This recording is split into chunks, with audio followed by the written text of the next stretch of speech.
Mr. Schoaf one day gave me one of the most important statements of our entire association. I was giving him a rundown on how things hadn't worked out for me, and he said, "Mr. Rohn, I have an answer for you if you will listen carefully." And listen carefully I did that day and for the next 5 years. If someone is wealthy and happy, you've got to listen. He said, "Jim, I've only known you for a short time, but it is my honest opinion, for things to change for you, you've got to change." That was not quite the answer I was looking for, but that's the one he gave me, and now I bring it to you after pondering it all these years. For things to change for you, you've got to change, no matter what successes you've already achieved. Otherwise, it isn't going to change for you. Before I met Mr. Schoaf, I used to say, "I sure hope things will change." That seemed to be my only hope. If it wasn't going to change, I was in serious trouble. Then I found out it wasn't going to change, and I was in serious trouble. Hey, remember, it isn't going to change. Not long ago, I did a seminar for a group of oil company executives during their convention in Honolulu. Sitting around this conference table, one of them asked, "Mr. Rohn,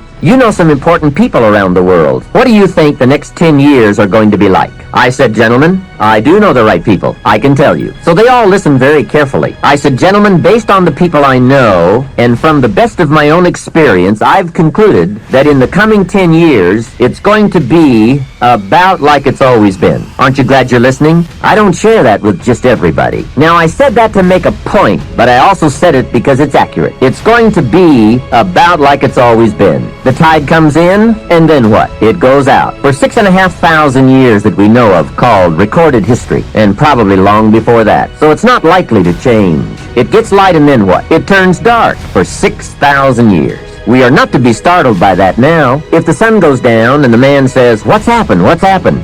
Surely he just got here, I guess. Hey, it always goes down about this time of day. In rotation, the next season after fall is winter. And pray tell, how often does winter follow fall? Every time, without fail, for 6,000 years that we know of. Now, some winters are long and some are short. Some are difficult and some are easy. But they always come right after fall. It isn't going to change. Sometimes you can figure it out, sometimes there's no way to figure it out. Sometimes it goes well, sometimes it gets in a knot. Sometimes it sails along, sometimes it gets in reverse. See, that's not going to change. The last 6,000 years reads like this: opportunity mixed with difficulty. That's how it reads. It isn't going to change. The man says, "Well, then how will my life change?" And the answer is, when you change. Whether I'm talking to high school kids or business executives, my message is always the same.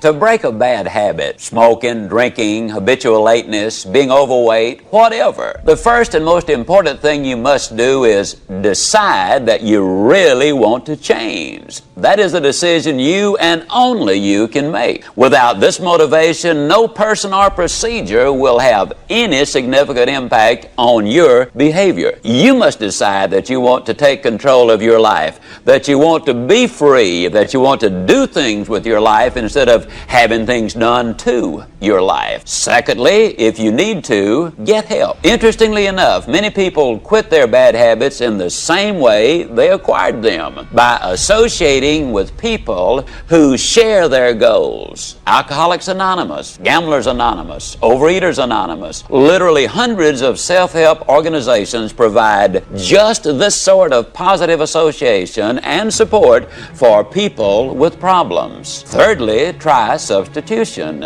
There is really no such thing as eliminating a habit. You simply substitute a good one for a bad one. The psychologists say that it's important to have a new activity or habit to fill the void when you start shedding old habits. In place of eating, you might try jogging. Instead of drinking, you might try talking.